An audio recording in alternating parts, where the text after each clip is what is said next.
Welcome to another edition of Frontier Opening Bell, the very first edition for this week. I'm Temple Shaju. Ali Kansaju, CEO and founder of Rich Frontiers Management in Nairobi, Kenya, joins us this morning. Thank you for coming through. Bosunamofaya, executive editor here at Frontier Africa Reports. Appreciate your presence as well. Now let's check in with the market numbers from last week, where you've got the Nigerian Stock Exchange positive by 20 basis points. The BRVM was marginally down 0.01% on Friday.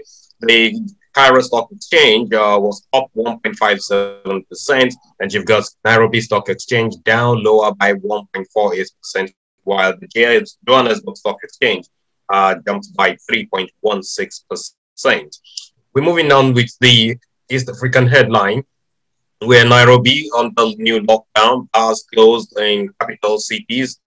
You've got Safaricom launching 5G in Nairobi, 150 sites in 9 towns in 1 year. Kenya floats 60 billion Kenyan shillings, a 10-year amortized infrastructure bond. And of course, Equity Group gets 11 billion shillings AFDB loan for Central East African expansion. Sanlam Kenya's got its pre-tax profits sinking by 92% to 43 million shillings in the full year 2020 numbers. Ugandan's Auditor General asked the Ugandan Revenue Authority to close 6 bank accounts.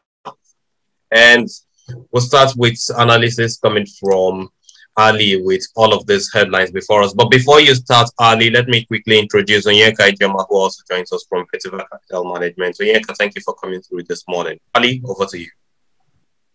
Thank you, Temple. So let me start with the news about the lockdown. This is not a full lockdown. This is an extension in the curfew hours. So from instead of 9 p.m., it's 8 p.m. And also they've created a lockdown area, which is Nairobi and its environs, and people in that area are not allowed to exit or that particular area. So really, it's been a challenge. We've had a sharp increase in daily infections. We've hit a record last week since the pandemic began. Our numbers on a daily basis are in excess of 1,000. Test positivity rate has been ranging between 16 and a high of 23%. The issue is, quite frankly, the numbers are probably higher because we have a testing capacity constraint, and all the hospitals, according to the reports I'm receiving, are full. You can't get into them if, God forbid, you fall ill. So I think the president accelerated a decision he was thinking about, and we're hoping that this now slows down what has become quite an exponential situation.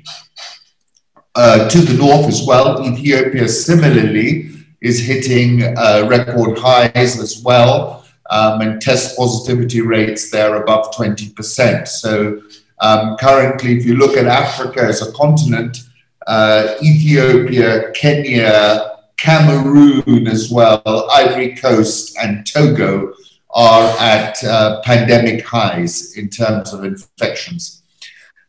So it's a bit of a disappointment from the point of view of the economy, particularly tourism, who were just kind of getting their feet back under the table, and they've had to pivot quite quickly. So the question is the longevity of these controls. And then, you know, how does the economy perform under this kind of lockdown pressure? Just to turn to the Nairobi Securities Exchange, where we're in the full year earnings season results swing at the moment, just to touch on 2 results that came out earlier this morning. Right. One you've mentioned in one of your headlines, that was Equity Group.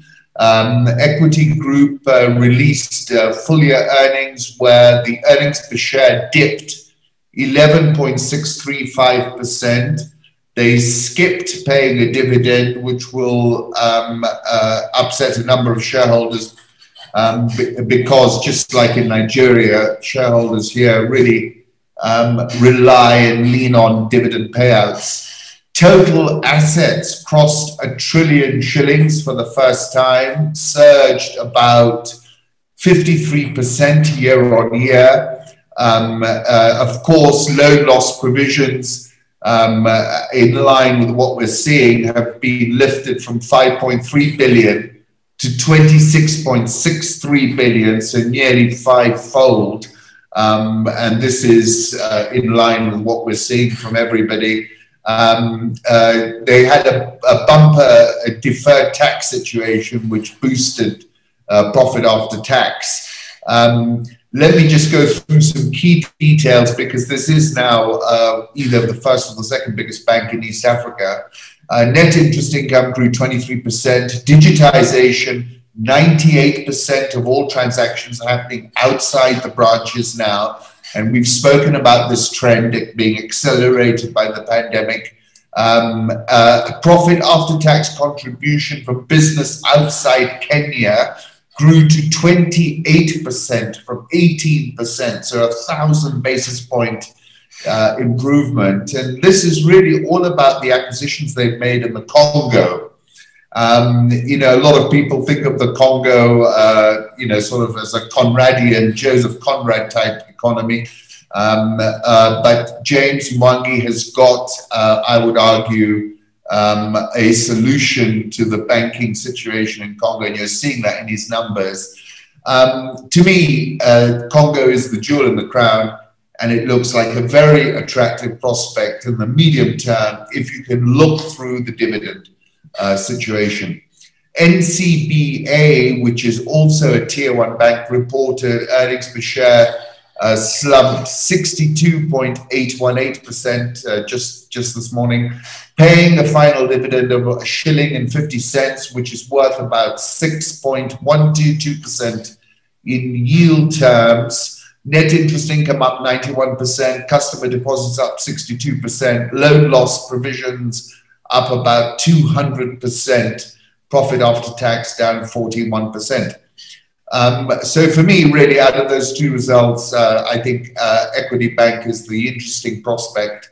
Dr. Mwangi, very mercurial chief executive officer, and I think it's the regional story which gets me more excited, frankly. If I can go back to your headlines quickly, Safaricom launching 5G. That's a big development.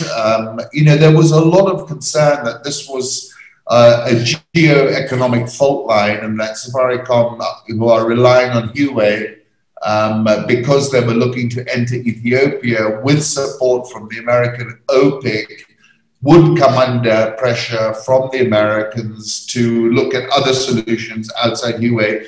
They've obviously ignored that pressure. They're launching the 5G. They continue to make strides in terms of the internet. This is, you know, their core advantage. You know, the investments they've made, and you know, the customers that they gain from that. Kenya floating a 60 billion shilling 18-year amortized infrastructure bond. It's interesting that Kenya's again seeking to go out further on the curve. It'll be interesting to keep an eye on, see how that performs in terms of subscription. And finally, Sanlam Kenya pre-tax sunk 92%. The core insurance business was okay, made profit, both the life insurance and the general insurance business. The problem was they have an equity portfolio which they cut back sharply, but basically booked losses on that, and that sort of depressed the earnings. I think, you know, historically they've swung quite sharply because of that portfolio, but now they seem to have scaled back and seem to be betting on the underlying insurance business. And I think going forward, we'll see less volatility in the earnings of Sanlam. Thank you very much, Ali, for those Eastern wind of analysis there. Thanks a great deal. Let's just move on now to the Western African headlines and deal with what we've heard before. So we've got the transition company of Nigeria unbundling rights step. not silver bullet, says Engen ex-CEO. You have Nigeria's 1-year virus stimulus. The Nigerian Stock Exchange 1-year full remote trading has been on for now as well. Access Bank gets go-ahead to buy South Africa's Grow Bank Limited. That's after announcing the takeover and completion of another M&A in Zambia. Consortium now to build 1,102 kilometers of Ghana-BFaso to Ghana railway at a 4.7 billion euro. And of course, UEMOA, which represents the West African Monetary Union, sees growth of 5.8% in 2021. That's according to President Ouattara, who also is the president of Cote d'Ivoire, doubling as the president of UEMOA as well. Let me start with you, Onyeka, to give us your take specifically on the lockdown or the remote trading that the Nigerian Stock Exchange has been doing, and of course 1 year of virus stimulus that has been coming from the fiscal and monetary authorities in Nigeria. Thank you very much, Tempo. I think it's been over a year since we went into lockdown. About a year since we went into full lockdown across many Nigerian cities, and even other cities across West Africa and the broader sub-Saharan Africa. And it's been a roller coaster ride, much like many of us would attest to. And one thing we were quick to see was that there was very, very sharp digital adaptability from lots of companies and from lots of organizations. We saw very swift work from home policies adapted where they could be. And we saw the government even stepping in to provide some stimulus to companies that might have been badly affected by the pandemic. And I think in general the key stimulus packages we saw totaled around 1.15 trillion naira. 1 trillion naira in terms of support for small and medium scale businesses in general. 100 billion naira in support for the healthcare sector, and about 50 billion naira in support for other small businesses. All initiatives that were supposed to be run by the CBN.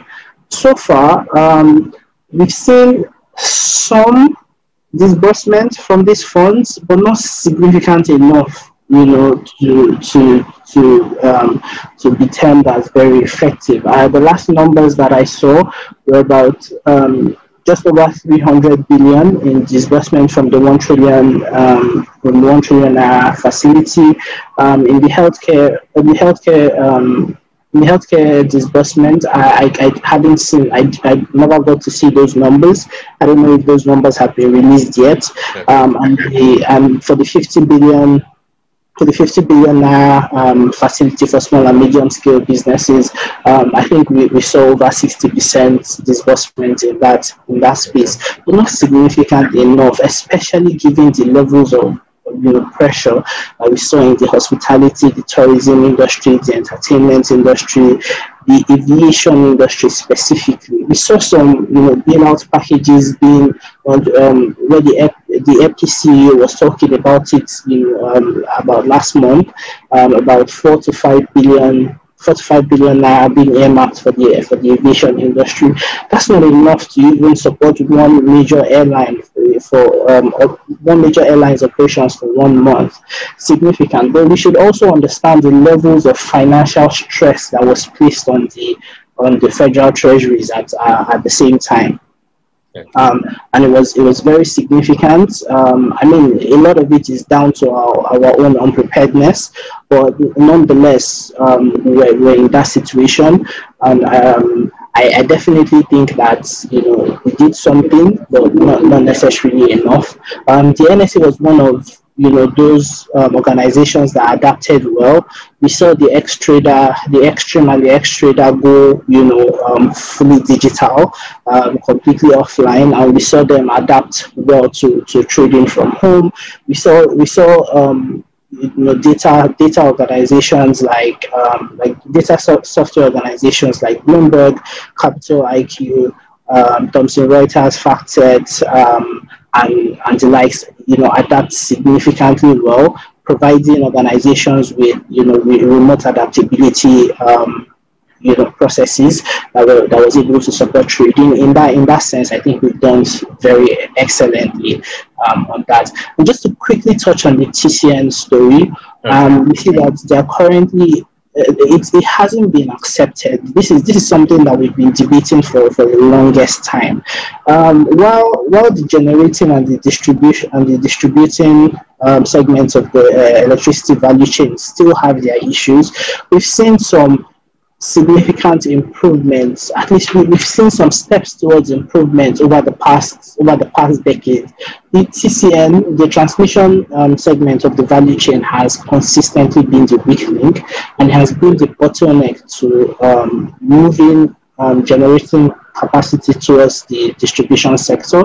At the moment, we have somewhere between 12 to 15,000 megawatts per day of operating capacity, of generating capacity, and our transmission capacity is just below 7,000, so less than 50% of this number. And even though our distribution capacity is still quite weak, we know that it can be rapidly improved. If this. Okay. All right.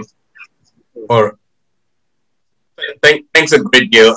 Because we're running out of time, our press time, we need to actually make this shorter. I appreciate that analysis. Also, and I need to quickly get your thoughts on these headlines. Sorry, I'm coming late to you. No, it's good. I think we're having a very robust conversation, and so thank you to Ali for bringing us up to speed on those very earnings from Equity Bank this morning. Equity Group in Kenya. My heart was broken when I saw the numbers. The size of the loan restructured about 1.2 billion, and I said, "Oh my God, how will Ali react to this today?" So I love that. Thank you so much for bringing us up to speed, and the NCBA as well. Again, it's all the same story we're looking at across the region. The TCN story is as what Oyeka has put it, but I'll just speak to Ivory Coast, where Alassane Ouattara on Friday, Cote d'Ivoire has a third prime minister. He's going to be he was the third prime minister in just about 1 year. We don't know why. The office of the prime minister keep getting new individuals every few months in Ivory Coast. President Ouattara is in his second term in office, which he won a few months ago. So he has a whole lot of work to do. A new prime minister in place to support him to move ahead under the new administration of the tenure that he got a ticket to the ballot box remains to be seen. Everyone is looking forward to how it will keep energizing this largest French-speaking economy within the West African zone. So everybody within West Africa looks forward to Ivory Coast. Once you leave Ivory Coast, you go to Congo, DRC, maybe Cameroon. So Ivory Coast, then you go north into Morocco. For French-speaking Africa, those are the pillars for French-speaking Africa in a manner of speaking. So that was some good news. If the UEMOA is able to, countries are able to put about 5.8% GDP growth out of their hat like a rabbit, then that's going to be a lot of kudos for them for this year as well. Thank you, Temple. Thanks a great deal, Bosin, for that. We move on down to the Southern African headline. You've got Impala Platinum, which is Implats now, buying back new 11.31% senior unsecured convertible bonds due 2022. Eastern Platinum revenue also rises by 43.1%. In Zimbabwe, you got Axia Corporation Limited revenue rising 28%. Engen Botswana Limited, ones of 2020 profit before tax will be 18.3% lower. Some kind of a profit warning there. And you have the NSE listed SBN Holdings that reporting the profit after tax of 1.3%. Ali, these are raft of corporate headlines and, of course, reporting from a lot of the companies that are listed on stock exchanges. Help us to understand that. Yeah, I mean, from my point of view, let me start with the South African rand, which I'm keeping a very close eye on. I mean, we've seen some pretty sharp movements in emerging market currencies, the Turkish lira, where Erdogan has returned to his hocus-pocus monetary policy and intervention with the central bank. But also I'm noticing Brazil, where you've got this rampant COVID situation that's hitting multi-year low again, the Brazilian real. So I think we should keep an eye on how the rand takes this emerging market backwash that we're seeing, and keep a focus on that. Plus, the Johannesburg Stock Exchange has a high correlation with the Dow Jones, and we're seeing a lot of volatility late on Friday out of this liquidation of a fund which was based in Asia. I was looking at some of the share price movements. CBS Viacom at one point moved as much as 41%. And that to me is something that we should be keeping an eye on, because I think you can get a negative feedback loop into South Africa. But looking at your headlines, what caught my attention was Engen Botswana. Engen, this is a fuel company, and clearly, these lockdowns reduced fuel consumption, because if you're stuck at home, you're not driving around anywhere. So when I looked at that profit before tax in that context, I thought it wasn't that bad overall. In terms of the metals, the implats, the platinum, Eastern Platinum, it's just, we've had a pretty impressive performance in the metal space of late, particularly in platinum, and I think you would have expected outperformance in the underlying companies. Thank you, great deal for that, Ali. I think we should just move on now to the Northern African headlines, where we've got a bit of more macro and a bit of micro headlines there. And that will be US Treasury that has helped Sudan now to clear some $1.5 billion debt with the World Bank. IMF got to discuss Sudan's enhanced HIPC today, decision soon. Egypt's budget deficit of a 3.6% decline in the first half of 2020 and 2021 versus the 4.1%. You have Total Maroc posting some 451 million dinars net income. Mohamed Stoika is now the new managing director of Societe Bank of Tunisia. Societe Generale Bank actually cuts across some major regions in Africa. Boston, let me quickly hear your thoughts on these headlines before we go back to Ali.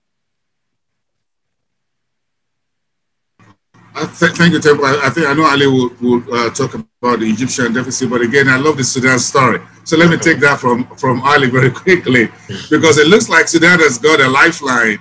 $1.5 billion. Inflation is about 360,000%, just running neck to neck with Zimbabwe in the manner of speaking. But it looks like since the outside of President al-Bashir, I think the Western authorities seem to be happy with the new guy in place. So to all intents and purposes, they are backing him up. We're just waiting for the IMF executive board to make their final decision. For writing off $1.5 billion debt with the World Bank, that's a big one. As the saying goes, blessed are those whose sins are not remembered. So they just clear $1.5 billion, and I think Sudan has a kind of a blue ocean to move forward. Thank you. Thank you, great deal, for that analysis, Bosen, and thanks for keeping it short. I know a couple of African countries have been benefiting from the heavily indebted debt scheme of the IMF lately. Over to you now, Ali. Yes, just to add to what Bosen's saying, I think this is a very important development and a show of support from the US, who gave Sudan a bridge loan in order to clear that $1.5 billion of debt. I watched that revolution unfold on my TV screen, and I was so, it really felt like Sudan was on the cusp, about to enter a portal into a whole new normal post-Bashir.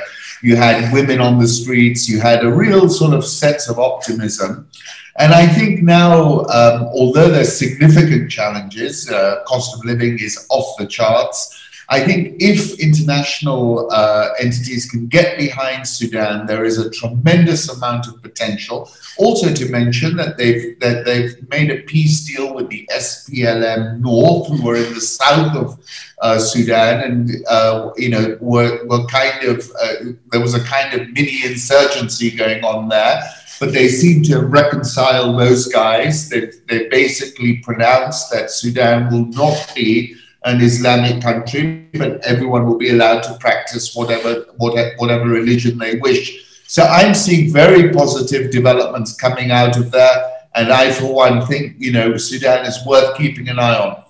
Egypt, of course, the big story has been that ship stuck in the canal, which I believe has now been released. But, you know, I was astonished at the income that Egypt gets from that particular channel.